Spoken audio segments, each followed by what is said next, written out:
Panibagong aberyang natuklasan ng COMELEC sa pagsusuri ng mga vote counting machine na gagamitin sa eleksyon 2016. Yan ang tinutukan ni June Veneracion.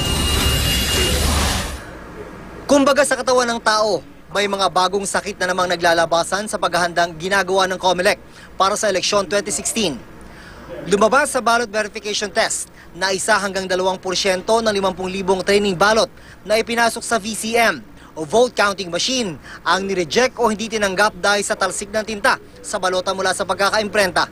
So there was a 1 to 2% rejection rate, but we were calculating that if you look at 54.3 million ballots, that's about 1 million ballots, which again should not be the case. No? The machines, they have what we call the self-diagnosing feature, if you can remember. So when the machine saw this spatter, it basically interpreted it as a problem. So nire-reject niya ngayon yung ballots.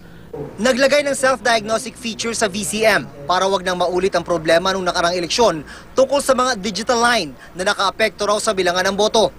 Ang solusyon, bawasan ang pagiging masyadong sensitive ng VCM sa mga kakaibang marka sa balota. May isa pang problema, hindi ma-install ang programa para sa CCS o Consolidation and Canvassing System. Ang CCS ang siyang nakatoka sa bilangan at transmission ng mga boto. It's something that is fixable. You know, it's like maybe an appendectomy. I don't, you know, parang, you know, it's not a terminal disease. It's fixable. But while we can fix it, I think we should fix it. It's good that you see these problems sooner rather than later.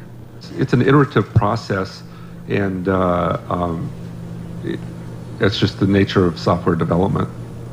Pero para sa IT expert na si Lito Averia, dapat daw matagal lang ginawa ang mga test para mas maagang nakita ang mga problema, hindi ngayong gipitan na.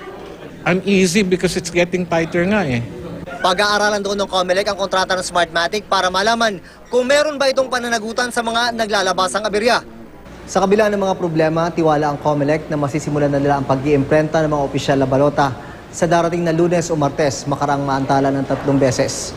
Kumpiyansa rin ng COMELEC na kaya nilang tapusin ang trabaho sa itinakda nilang deadline sa April 25. Kung 27 inches ang haba ng balota noong nakarang eleksyon, target ngayon ng COMELEC na paiksiin ito at gawing 23 inches.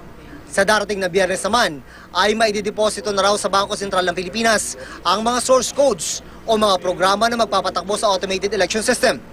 Mahalagang maabot ng COMELEC ang schedule nila. Hindi kasi biro ang paghahatid ng balota at makina lalo na sa mga liblib na lugar.